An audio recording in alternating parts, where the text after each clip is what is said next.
আসসালামু আলাইকুম ও রাহমাতুল্লাহ। প্রিয় দর্শক, আপনারা অনেকেই জানেন যে আল্লাহর নবী হজরত ইউসুফ আলাইসাল্লামকে নীল নদে দাফন করা হয়েছিল এবং তারপরে এটিকে উদ্ধার করেছিলেন আল্লাহর নবী মুসা আলাইসাল্লাম। আপনাদের মনে প্রশ্ন জাগতে পারে, কেনই বা ইউসুফ আলাইসাল্লামকে নীল নদে দাফন করা হয়েছিল এবং এর পিছনে কি কারণ ছিল?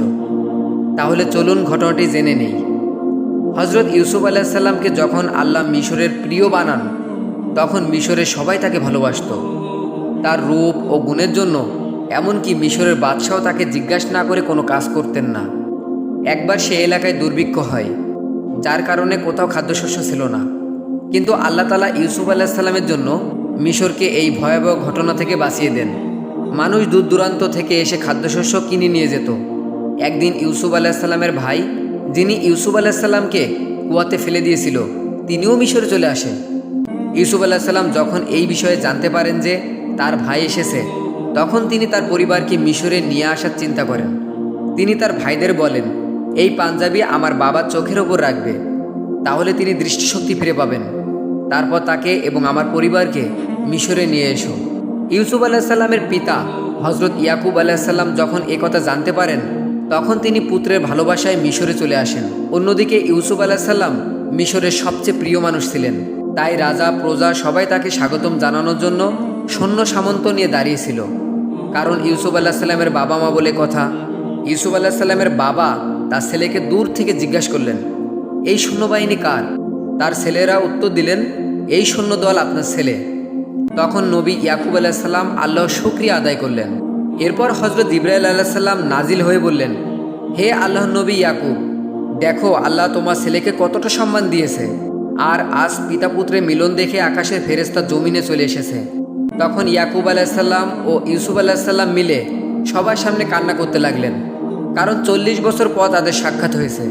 তারপর ইউসুফ আলাইসাল্লাম পিতাকে জাঁকজমকভাবে তার আসনে বসালেন।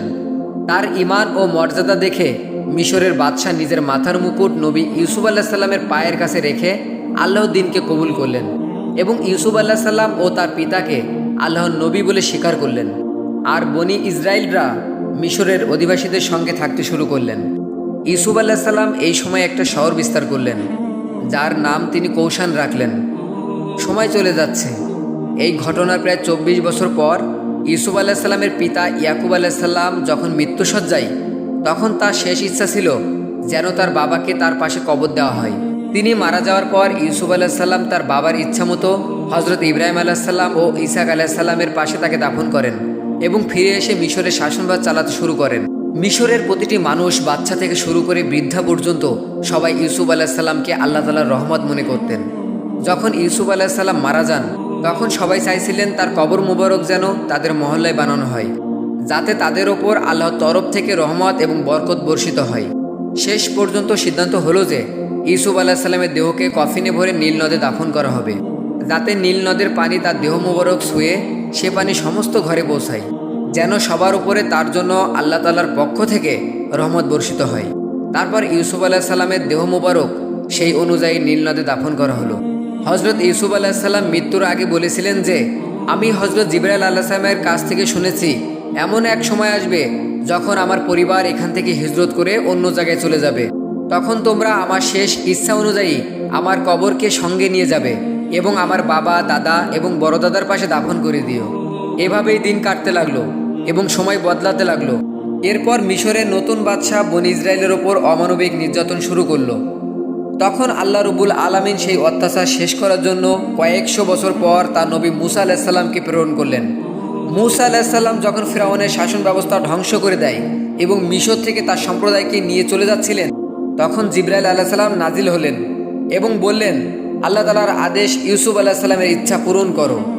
ইউসুফ আলাইসাল্লাম মারা যাওয়ার আগে বলে গিয়েছিলেন যে, আমার সম্প্রদায় যখন এখান থেকে হিজরত করবে, তখন যেন আমার দেহ সঙ্গে করে নিয়ে আমার বাপ দাদার কবরের পাশে দাফন করা হয়।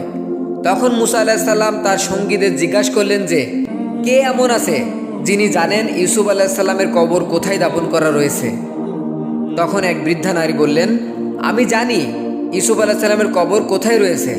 তারপর সেই বৃদ্ধা মুসা আলাইসাল্লামকে নীল নদের তীরে নিয়ে গেলেন এবং তখনই ইউসুফ আলাইসাল্লামের কফিনে ভরা দেহ নীল নদ থেকে বের করে তাদের সঙ্গে ফিলিস্তিনে নিয়ে পৌঁছে গেলেন। প্রায় 400 বছর পর হজরত ইউসুফ আলাইসাল্লামের ইচ্ছা পূরণ হয়। তার বাবা, দাদা ও বড় দাদার পাশেই তাকে দাফন করা হয়।